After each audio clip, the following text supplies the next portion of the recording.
tahun 3 Hijriah, ada utusan datang menemui Nabi Muhammad sallallahu alaihi wasallam. Utusan ini dari 2 suku.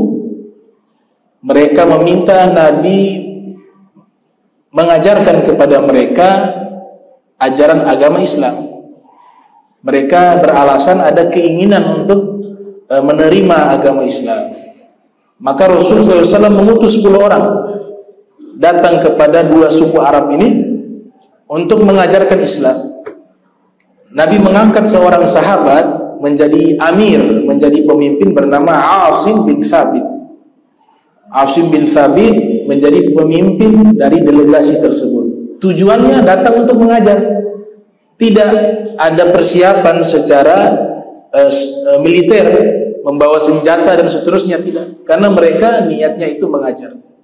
Ternyata ketika 10 utusan Nabi Muhammad SAW, mereka pergi dengan niat mengajar kepada 2 suku Arab tersebut. Di tengah jalan, di satu tempat antara Usfan dan Makkah, ternyata ada 100 pemanah dari Bani Lihyan. Mereka menghujani 10 sahabat dengan panah. Alhamdulillah 10 sahabat ini berhasil selamat. Mereka sembunyi di satu bukit. 100 pasukan pemanah Banu Lihyan. Ini Banu Lihyan ini salah satu suku yang paling kejam. Sebab Banu Lihyan itu ada kunut nazila itu, Nabi kunut yang isinya mendoakan kebinasaan itu kepada salah satunya Banu Lihyan, pengkhianat. 10 sahabat ini sembunyi di satu bukit. Tapi qadarullah, takdir Allah menyatakan mereka harus menghadapi 100 pemanah tersebut. Ternyata mereka membawa pasokan makanan kurma di satu kantong, kantongnya bocor. Ketika mereka lari sembunyi, sudah selamat, ini orang-orang musuh-musuh mereka akhirnya ketahuan dari jejak kurma, mengikuti itu, di mana itu kurma itu terjatuh, akhirnya dapati mereka di tempat sembunyi, dikepung mereka. Hanya 10 orang menghadapi 100 orang, dikepung, dihujani dengan anak panah. Kemudian mereka bertahan di bukit tersebut. Maka Banu Lihyan ini mengatakan, kalian keluar, kami janji tidak akan membunuh kalian. Salah satu pemimpin mereka, Asim bin Thabit, yang menjadi amir ketika Nabi mengangkat beliau menjadi amir, beliau mengatakan, kami tidak akan berlindung kepada orang kafir. Ya Allah, tolong sampaikanlah kepada kekasihmu Nabi Muhammad SAW bahwa kami sudah menjalankan tugas sebaik-baiknya. Singkat daripada kisah, akhirnya mereka ditangkap. 7 di antara mereka dibunuh di tempat, termasuk Asim bin Thabit yang Nabi mengangkat sebagai amir. Ketika mereka membunuh Asim bin Thabit ini ketika dalam keadaan terjatuh, itu wajahnya menghadap ke kiblat. Mereka pindahkan ke arah yang berlawanan dengan kiblat. Balik lihat, kembali ke kiblatnya. Mereka pindahkan lagi, berlawanan dengan arah kiblat. Mereka tinggalkan, ini Asim secara otomatis menghadap ke kiblat. Akhirnya tarakuhu, mereka tinggalkan dia. Sisa 3 orang yang menjadi tawanan. 7 telah dibunuh. Yang pertama yang menjadi tawanan Khubayb bin Adi al-Ansari. Yang kedua adalah Zaid bin Dafinah. Dan yang ketiga, para sejarawan tidak menyebutkan namanya, tidak mendapatkan data identitas namanya. Yang tidak memiliki nama ini di tengah jalan dia berontak. Dia mengatakan inilah pengkhianatan pertama. Dikatakan demikian. Akhirnya dibunuh. Dua orang yang selamat menjadi tawanan dibawa ke Makkah untuk dijual. Di zaman itu ada perbudakan, sehingga dijuallah Khubayb bin Adi dan juga Zaid bin Dafinah. Bani Al-Harith sudah mengenalnya Khubayb bin Adi. Mereka menyimpan dendam karena Khubayb bin Adi di perang Badar membunuh mereka punya tokoh besar, Al-Harith bin Amir. Ketika dapat informasi Khubayb bin Adi sudah dibawa ke Makkah menjadi tawanan perang dan sudah diperjualbelikan, maka keluarganya Al-Harith bin Amir mereka datang membeli Khubayb. Dalam hati mereka menyimpan dendam yang sangat luar biasa kepada Khubayb bin Adi. Mereka membeli Khubayb bin Adi, kemudian ditempatkan di satu rumah seorang wanita bernama Mawiyah. Di rumah tersebut dirantai dengan besi. Coba kita bayangkan ya, ini habis perang, keluarganya meninggal, tahu orang yang membunuh keluarganya dan tokoh besarnya, tahu-tahu ada di Makkah. Dalam keadaan masih menyimpan dendam yang luar biasa, beliau seorang diri dibawalah ke rumah Mawiyah, setiap hari dianiaya, disiksa, tangannya dirantai. Tapi sahabat ini sahabat yang luar biasa. Sahabat ini seandainya usianya panjang, mungkin dia akan populer, karena ini sahabat yang soleh, ahli ibadah, pemberani, pemaaf, seorang wali min auliyaillah. Maka dirantai beliau dengan rantai besi, kadang diboikot makanannya, tidak diberi makan. Namun yang luar biasa, Mawiyah diriwayatkan oleh Az-Zahabi di dalam kitab Siyar wa A'lamin Nubala, juga Ibnu Athir dalam kitab Usudul Ghobah, dan juga Imam Ibnu Hajar dalam kitab Al-Isobah. Ini Mawiyah selalu melihat di sela-sela pintu, ini Khubayb bin Adi dapat makanan berupa anggur yang besarnya seperti kepala manusia. Dan musim anggur tidak ada di waktu itu. Mawiyah mengatakan, saya belum pernah lihat buah seperti itu. Ketika Mawiyah masuk ke dalam agama Islam, dia mengatakan makanan yang dikonsumsi oleh Khubayb bin Adi di saat dirantai itu rizki dari Allah secara langsung kepadanya. Dalam riwayat yang lain, itu anggur besarnya seperti kanarjil, seperti kelapa. Jadi tangannya dirantai, beliau bisa makan itu. Tidak ada yang mengantarkan makanannya, tahu-tahu ada itu anggur sebesar kepala manusia atau anggur sebesar kelapa. Khubayb bin Adi dikurung di rumah itu berhari-hari. Setiap hari mereka datang menganiaya beliau untuk memerintahkan dia keluar dari agamanya, tetap dia tidak berubah, tetap di dalam keislamannya, keimanannya, sampai jenggot dan kumisnya sudah mulai makin memanjang. Dia meminta kepada Mawiyah, wanita yang memiliki rumah tersebut, untuk mengambilkan alat cukur. Alat cukur dalam bahasa Arab namanya Musa. Dipanggillah anak kecilnya.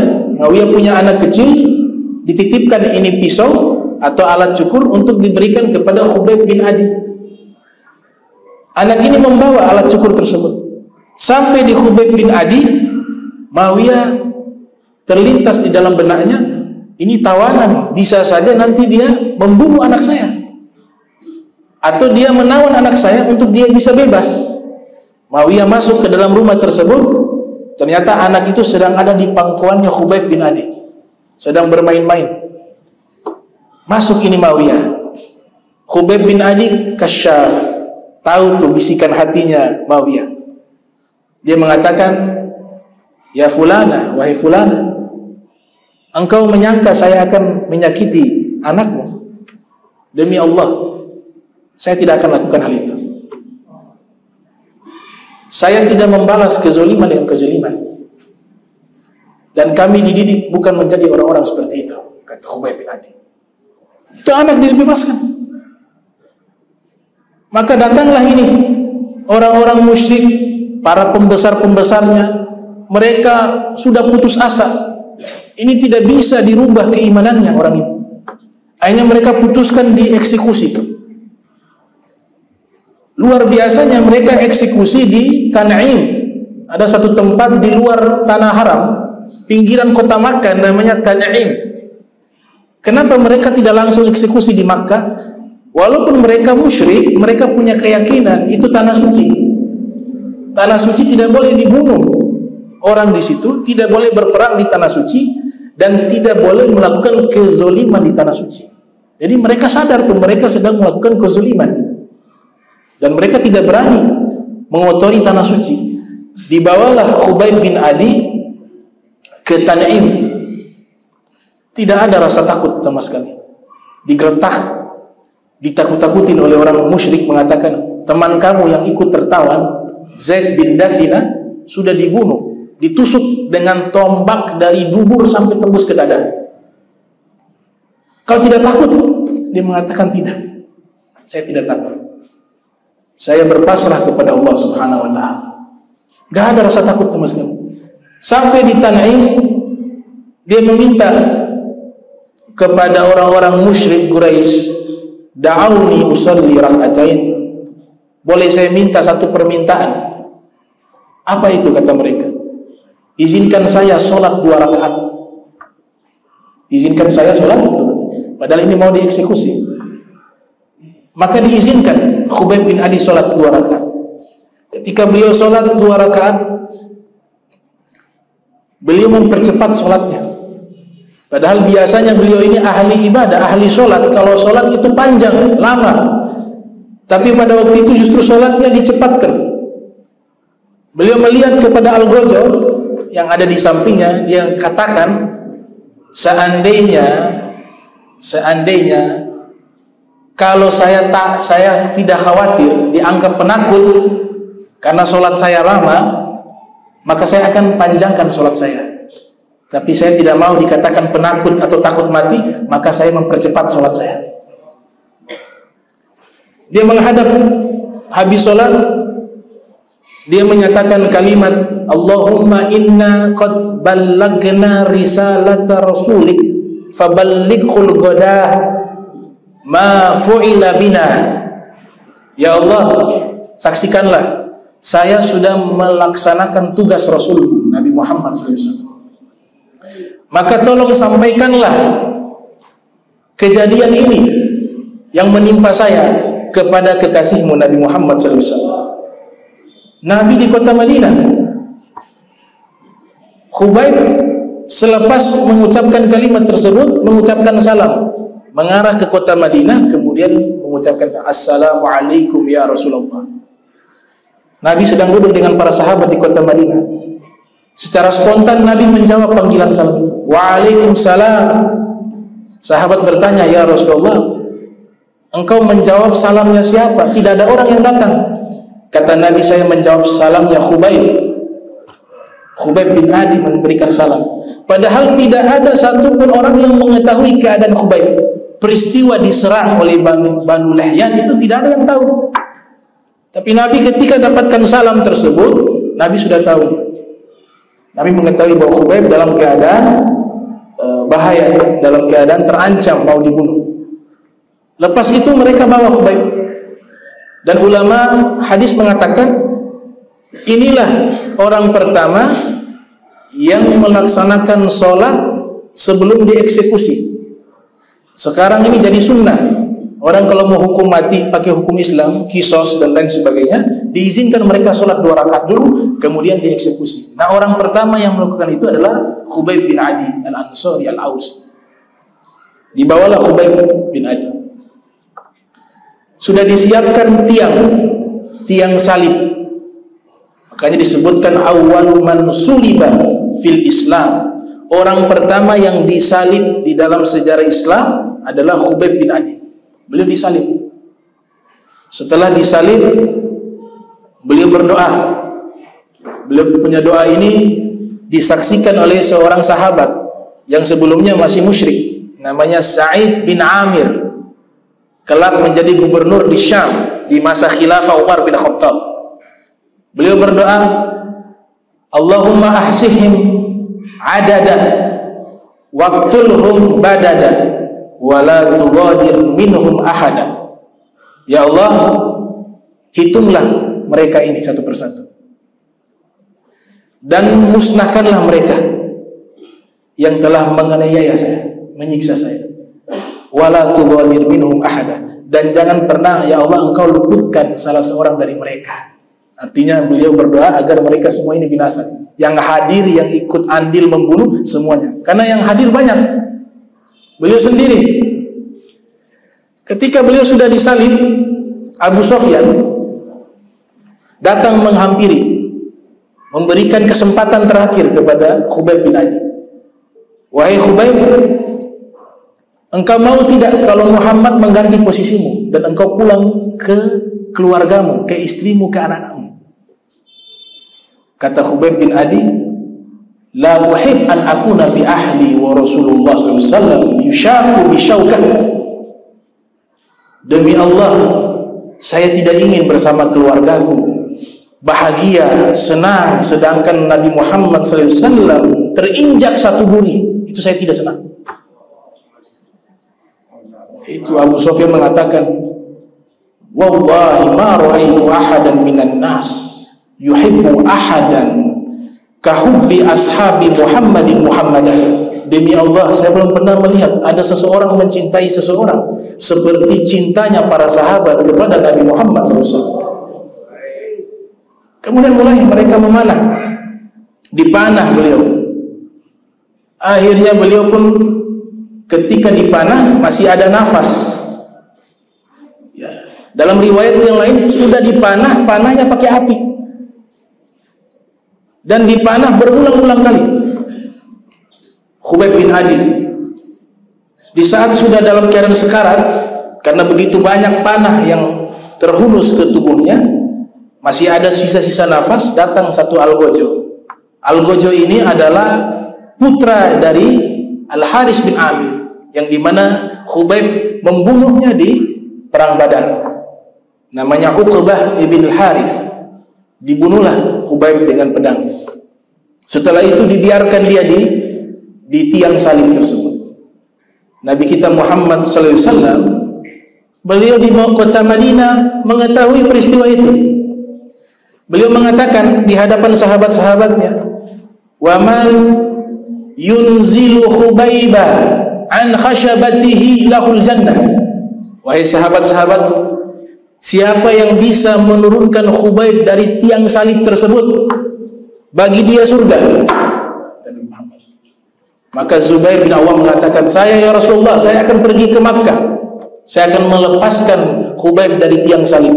Kemudian Mikdad mengangkat tangan, saya juga ya Rasulullah, saya akan ikut dengan Zubair bin Awam. Maka kedua-duanya pergi berangkat ke kota Makkah. Perjalanan dari Madinah ke Makkah itu memakan waktu cukup panjang.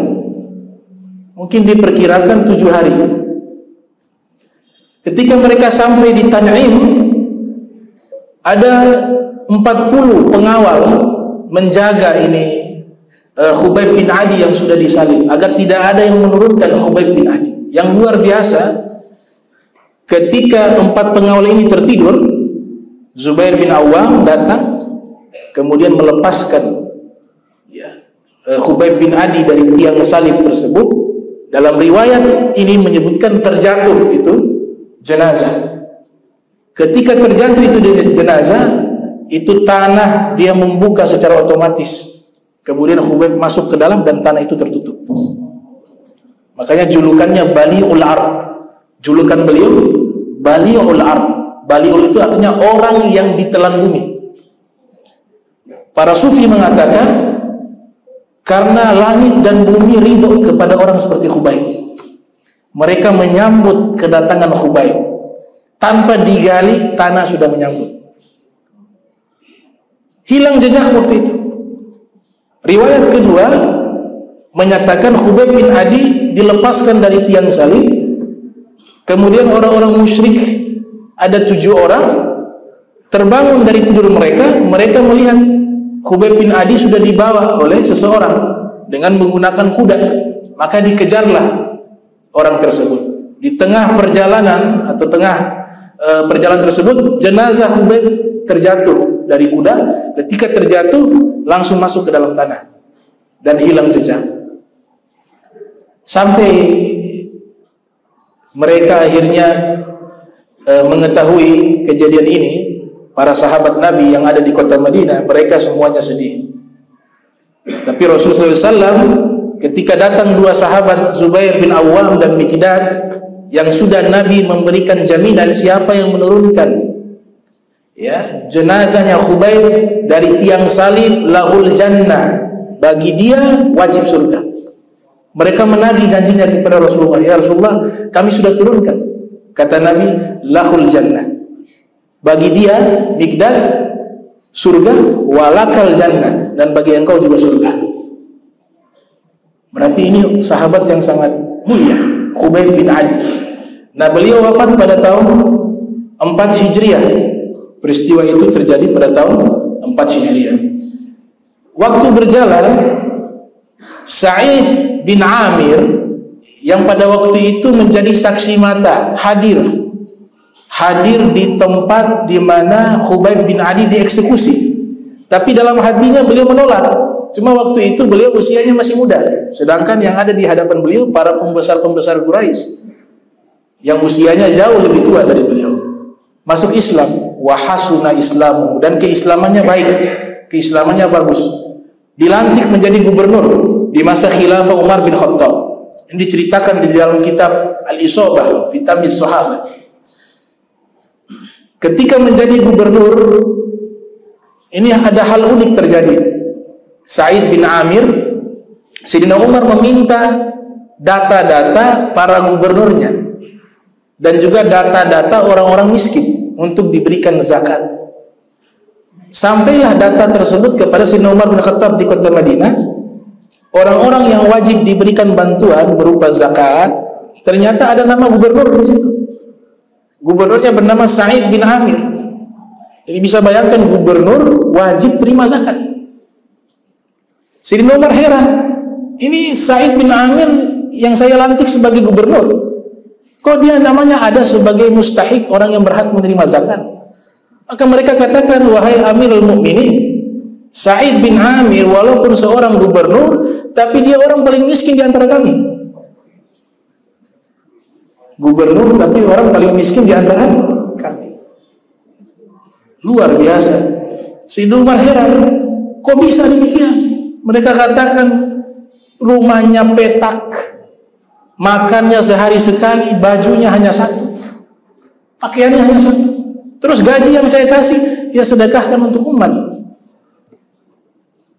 Kemudian ditanya lagi oleh Sayyidina Umar bin Khattab, kira-kira apa yang perlu dikritik untuk saya perbaiki orang seperti ini? Bayangkan, untuk kasih baik lagi dia, apa kekurangannya ketika menjadi gubernur di antara kalian? Maka masyarakat mengatakan beliau punya 3 kekurangan saja, 3. Yang pertama, kalau waktu malam kami datang ada urusan penting, tidak pernah diterima. Beliau hanya menerima urusan-urusan umat itu hanya di waktu siang, waktu malam tidak pernah diterima. Itu kekurangan pertama. Kekurangan kedua, beliau setiap 7 hari, setiap pekannya itu ada 1 hari tidak pernah keluar rumah. 1 hari tidak pernah keluar rumah. Itu mau datang minta urusan apapun tidak diterima. Kemudian kekurangan yang ketiga, ada kalanya duduk bersama kami tiba-tiba pingsan. Dan itu sering terjadi. Singkat daripada kisah, Sayyidina Umar bin Khattab datang bertemu dengan Sa'id bin Amir. Bertanya kepada Sa'id bin Amir, engkau punya 3 kekurangan. Ini jadi kritikan dari masyarakat yang kau pimpin. Saya minta penjelasannya, kata Sayyidina Umar bin Khattab. Baik, Amirul Mukminin. Apa yang kekurangan yang perlu saya perbaiki?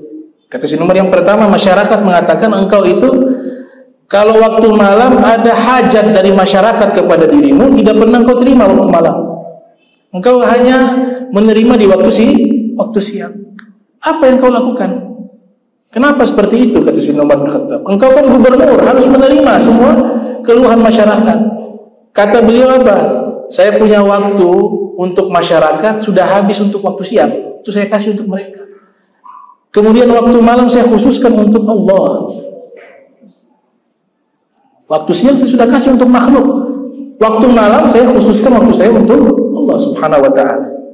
Yang kedua, keluhan dari masyarakat, setiap 7 hari ada 1 hari engkau tidak pernah keluar. Apa yang kau lakukan? Kata Sa'id bin Amir, wahai Amirul Mukminin, saya punya pakaian hanya 1 ini. Jadi kalau sudah 7 hari saya biasanya gunakan waktu itu untuk mencuci pakaian saya. Dan saya dalam keadaan telanjang, makanya saya tidak keluar. Kemudian yang ketiga, mereka katakan engkau selalu pingsan ketika duduk bersama mereka, dan itu sering terjadi. Apa yang membuat engkau seperti itu? Apa kata Sa'id bin Amir? Saya ketika mengenang diri saya ketika masih musyrik, saya masih muda, waktu itu saya ikut hadir di dalam eksekusi kepada seorang sahabat yang mulia yang pernah saya temui, namanya Khubayb bin Adi al-Ansari. Saya menyaksikan dia dianiaya, tapi saya tidak bisa berbuat apa-apa. Dan di saat dia dianiaya, dipanah, keluar dari lisannya doa, Allahumma ahsihim adada waqtulhum badada wala tughadir minhum ahada. Ya Allah, kenalilah, hitunglah mereka satu persatu yang hadir di sini, yang menganiaya saya atau yang menyaksikan saya, dan binasakanlah mereka semuanya, dan jangan engkau luputkan salah satu dari mereka. Saya kalau mengenang doa ini saya selalu pingsan, karena saya khawatir saya termasuk daripada orang tersebut, karena saya ikut hadir di tempat itu. Nah, ini sahabat bernama Sa'id bin Amir. Ya, mudah-mudahan ini kisah membuat kita lebih semangat di dalam ibadah dan taat kepada Allah Subhanahu wa ta'ala.